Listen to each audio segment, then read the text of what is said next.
ಅರೆ ಕಡಿಮೆ ಹಾಕು ಆದ್ರೆ ಅಸಲಿ ಹಾಕು. MDH ಕಾಶ್ಮೀರಿ ಕೆಂಪು ಮೆಣಸಿನ ಪೌಡರ್. ದೆಹಲಿಯಲ್ಲಿ ವೋಟ್ ಚೋರಿ ವಿರುದ್ಧ ಕಾಂಗ್ರೆಸ್ ಸಮರವನ್ನೇ ಸಾರಿದೆ.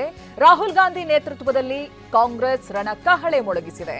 ದೆಹಲಿಯ ರಾಮ್ಲೀಲಾ ಮೈದಾನದಲ್ಲಿ ಪ್ರತಿಭಟನೆ ನಡೀತಾ ಇದೆ. ಸಿಎಂ ಸಿದ್ದರಾಮಯ್ಯ, ಡಿಸಿಎಂ ಡಿಕೆ ಶಿವಕುಮಾರ್, ಸಚಿವರು, ಶಾಸಕರುಗಳು ಸೇರಿ ಕಾರ್ಯಕರ್ತರ ಉಪಸ್ಥಿತಿ ಕೂಡ ಇದೆ. ಪ್ರತಿಭಟನೆಯಲ್ಲಿ ಕೈ ಘಟಾನುಘಟಿ ನಾಯಕರುಗಳು ಕೂಡ ಭಾಗಿಯಾಗಿದ್ದಾರೆ. ಕೇಂದ್ರ ಚುನಾವಣಾ ಆಯೋಗದ ವಿರುದ್ಧ ಆಕ್ರೋಶವನ್ನು ವ್ಯಕ್ತಪಡಿಸ್ತಾ ಇದ್ದಾರೆ. ನೀವು ಗಮನಿಸ್ತಿದ್ದೀರಲ್ಲ, ಲಕ್ಷಾಂತರ ಸಂಖ್ಯೆಯಲ್ಲಿ ಜನ ಸೇರಿದ್ದಾರೆ. ಇದೇ ಪ್ರತಿಭಟನೆಯಲ್ಲಿ ಇದು ದೆಹಲಿಯ ರಾಮ್ಲೀಲಾ ಮೈದಾನದಲ್ಲಿ ನಡೀತಾ ಇದೆ. ಸಿಎಂ, ಡಿಸಿಎಂ, ಸಚಿವರು, ಶಾಸಕರು, ಕಾರ್ಯಕರ್ತರು ಎಲ್ಲರೂ ಕೂಡ ಇದ್ದಾರೆ. कि अंडमान निकोबार में मोहन भागवत ने एक बयान दिया. मेरा प्लान, भाषण का प्लान दूसरा था, मगर जब मैंने उनका बयान सुना तो मैंने अपना पूरा प्लान बदल दिया. भाषण का प्लान, गांधी जी कहते थे कि सत्य सबसे जरूरी चीज है. हमारे धर्म में सत्य को सबसे जरूरी माना जाता है.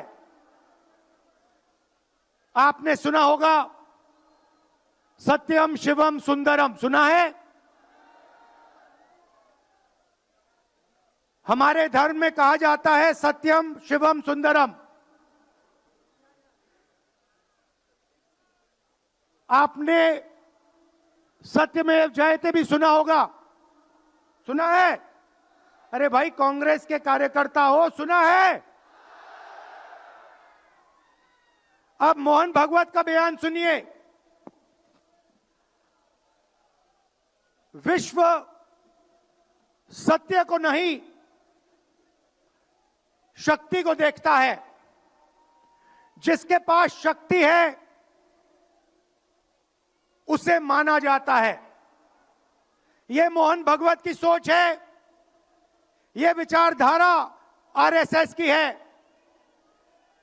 हमारी विचारधारा, हिंदुस्तान की विचारधारा, हिंदू धर्म की विचारधारा, दुनिया के हर धर्म की विचारधारा कहती है कि सत्य सबसे जरूरी है. और भगवत कहता है सत्य का कोई मतलब नहीं है, सत्ता जरूरी है.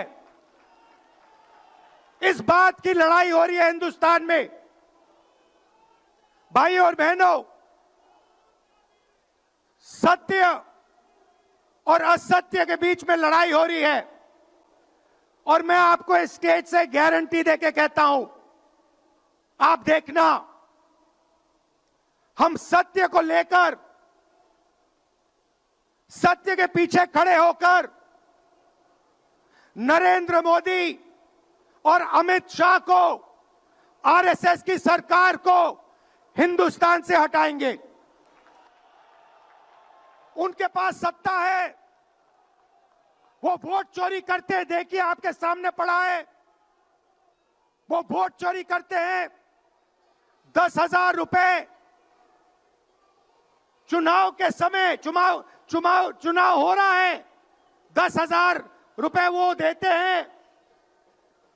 उनके इलेक्शन कमिश्नर हैं, जिनके नाम अभी प्रियंका जी ने लिए, मैं भी ले लेता हूं.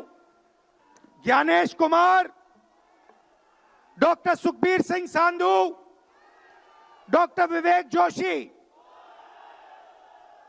याद रखिए, ज्ञानेश कुमार, सुखबीर सिंह सांधू, विवेक जोशी.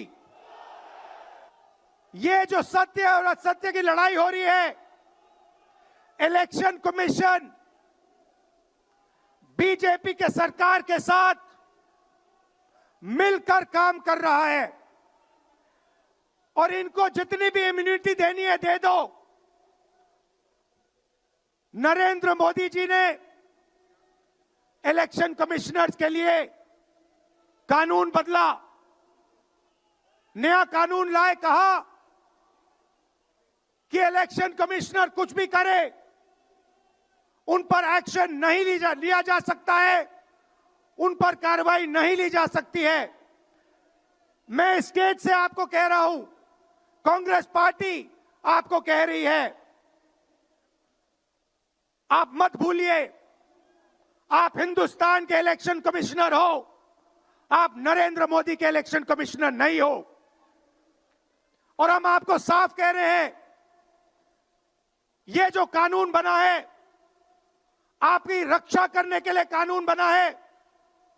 इस कानून को हम बदलेंगे, रेट्रोएक्टिवली बदलेंगे और आपके खिलाफ एक्शन लेंगे, क्योंकि हम सच्चाई की लड़ाई लड़ रहे हैं और आप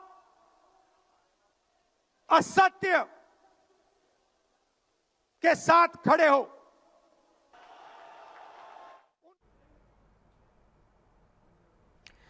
ಇದು ದೆಹಲಿಯ ರಾಮ್ಲೀಲಾ ಮೈದಾನದಲ್ಲಿ ರಾಹುಲ್ ಗಾಂಧಿ ಮಾತನಾಡ್ತಾ ಇರೋದು.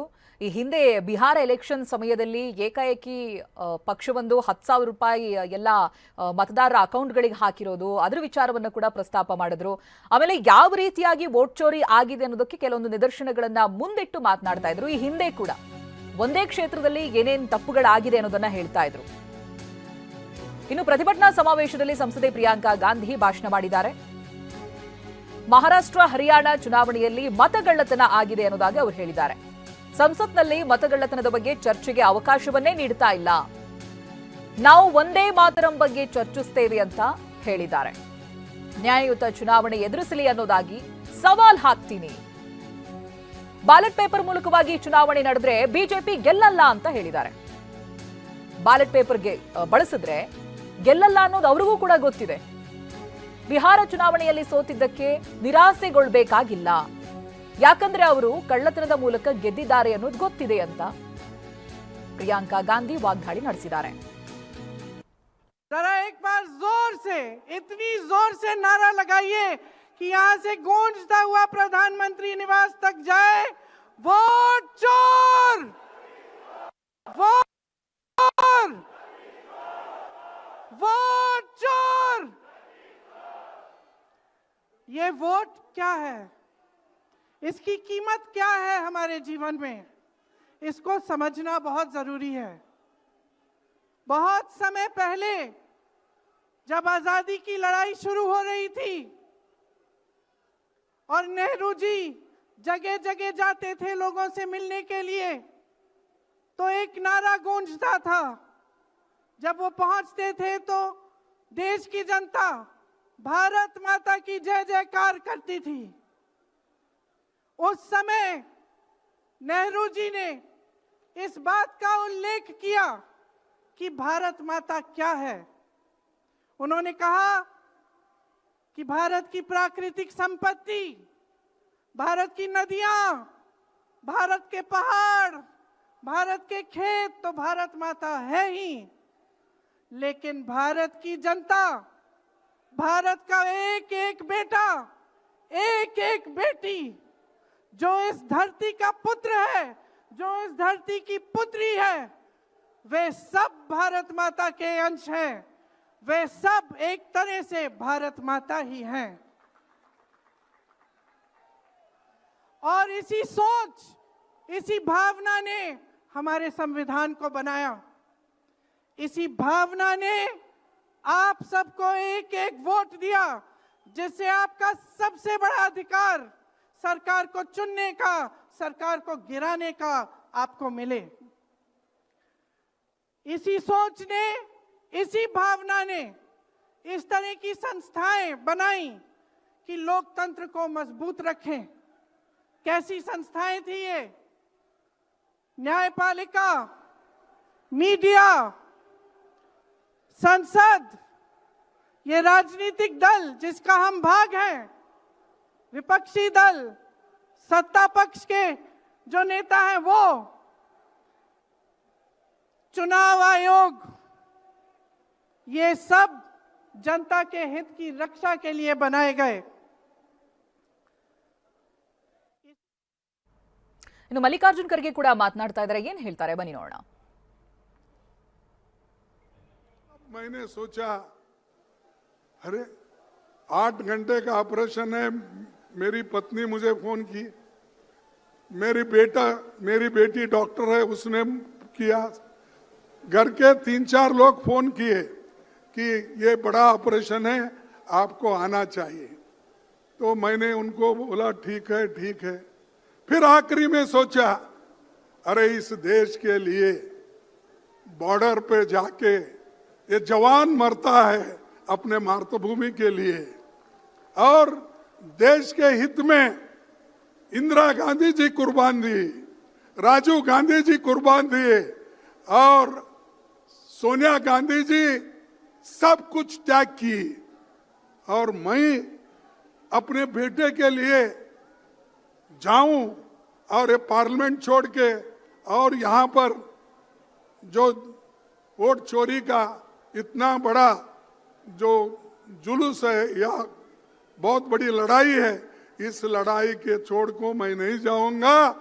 जैसा कि सरहद पे जवान लड़ता है, जैसा कि हमारे सोनिया गांधी जी लड़े हैं, जैसा कि हमारे राहुल गांधी पैदल चल रहे हैं, अरे मेरा एक बेटा को अगर कुछ भी हुआ ठीक है, लेकिन देश के 140 करोड़ लोगों को बचाना है, इसलिए मैं रहूंगा, इसीलिए मैं यहाँ पर आज हाजिर हूं। और लड़ाई में हमेशा पीछे नहीं हटना, अगर आप पीछे हटेंगे तो मर गए।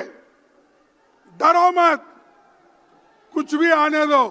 चंद लोग ऐसे होते हैं, कुछ ईडी का आया मैं क्या करूं, कुछ सीबीआई का आया मैं क्या करूं, और अरे इतने सी छोटी सी चीज को अगर आप डरते हो तो आप जान देने की बात करते हो कभी कभी पार्टी के लिए। तो मैं बोलूंगा कि ये बात आपसे मन से निकालो, धैर्य रखो, सोच से कदम उठाओ, हम सब मिलके काम करेंगे। ನೋಡಿ, ಮಲ್ಲಿಕಾರ್ಜುನ್ ಖರ್ಗೆ ಮಾತನಾಡ್ತಾ ಇದ್ರು, ಈ ವೋಟ್ ಚೋರಿ ವಿಚಾರವಾಗಿ ಒಂದು ಹೆಜ್ಜೆನೂ ಹಿಂದಿಡೋದಿಲ್ಲ, ಈ ಪ್ರತಿಭಟನೆ ಇದೇ ರೀತಿಯಾಗಿ ಮುಂದುವರಿಯುತ್ತೆ ಅಂತ. ಈ ನಡುವೆ ಇಡಿ ರೇಡ್ ಆಗ್ಬೋದು, ಇನ್ನೊಂದಾಗ್ಬೋದು, ಇದು ಯಾವುದೂ ಕೂಡ ನಮ್ಮ ಆತ್ಮಸ್ಥೈರ್ಯವನ್ನ ಕುಗ್ಗಿಸೋದಿಲ್ಲ ಅಂತ ಮಾತನಾಡಿದ್ದಾರೆ. MDH ನ ಕಿಚನ್ ಅಲ್ಲಿದ್ರೆ ನಾವು ಎಲ್ಲವನ್ನು ಮಾಡಬಹುದು. ಬೆಂಗನ್ ಕಾ ಬರ್ತಾ, ಆಲೂ ಗೋಬಿ, ಭಿಂಡಿ ಮಸಾಲಾ, ಇನ್ನೂ ಬಹಳಷ್ಟು. MDH